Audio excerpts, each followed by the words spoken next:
flat earthers, anti-vaxxers, atheists. And you gotta wonder how this stuff is spreading. Oh, hello. Didn't see you there. That was just some rambling to myself, and this is Sunday Apologetics. Thank you for tuning in. Slavery in the Bible is often used by atheists to demonize the morality of the Bible. However, what does the Bible really teach as far as slavery is concerned? This is the question I attempted to answer in my very first Sunday Apologetics post way back in January 25th of 2017. However, since the topic has been revisited by myself and an atheist by the name of Waldo, now this reply is to part 3 of our now 4-part debate. So I would advise you stop the video and check out parts 1, 2, and 3 before you watch this. Having said that, I will now proceed with the reply Waldo has been waiting for since Easter. Waldo pointed out that there were 4 types of slavery in the Bible, which he feels are shown by Leviticus 25, 39 through 43, which promotes indentured servitude, and Leviticus 25, 44, 46, which he claims presents chattel slavery.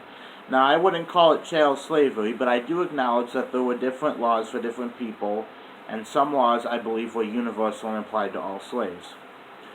His post really kicks off when he reminds me of how I cited Deuteronomy 23, 15, 16, and used it to argue that slaves who ran away from oppressive masters were given refuge.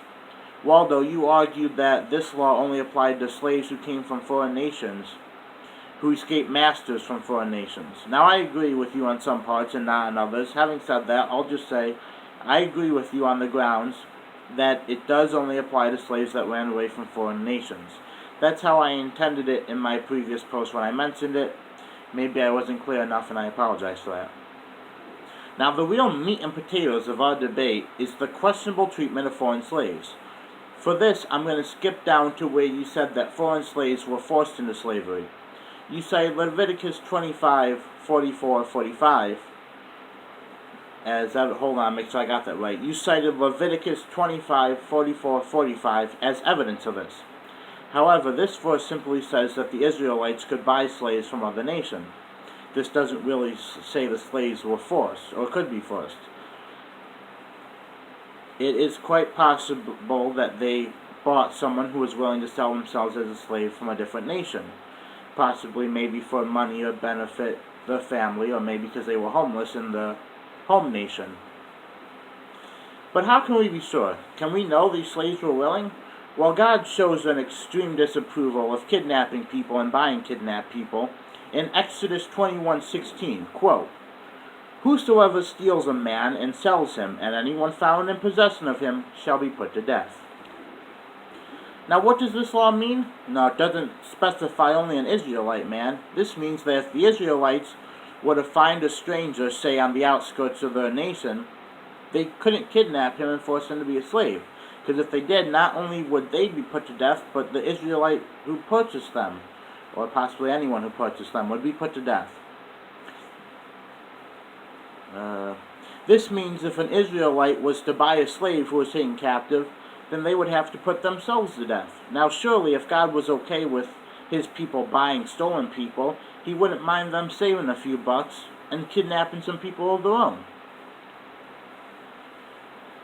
Okay, and now, on to the treatment of foreign slaves. You made the claim that a slave owner who beats or kills a foreign slave would have no laws to persecute him. Quote, "Besides, it would only make sense to punish a master who had killed one of God's chosen people, not a heathen."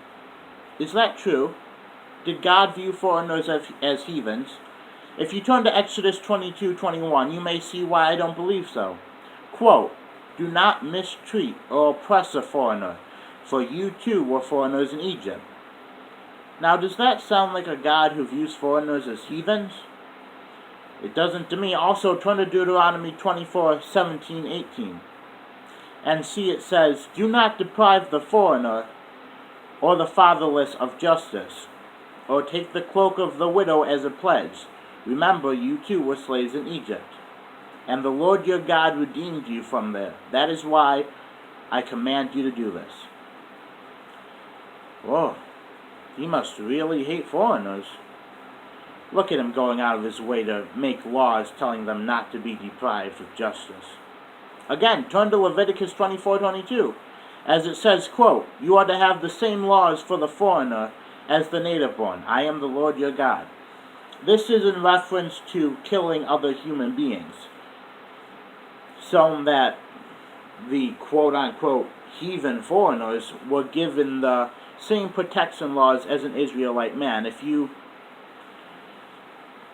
It's Leviticus 24:17 through 22. If you read that whole thing, you'll see it speaks of how if an Israel man was to kill a foreigner, they would be put to death as if they had just killed a regular Israelite.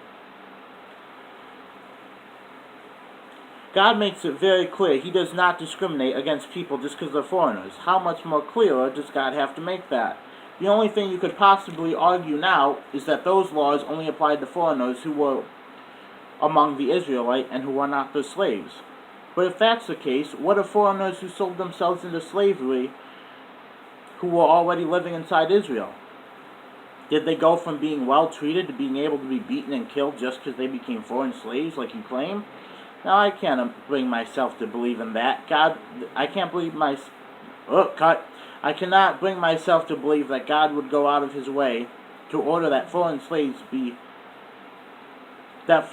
be treated equal, but foreign slaves got to be beaten and killed just because they were foreign slaves. Doesn't make a lot of sense to me. Having said that, that concludes this Sunday's Apologetics.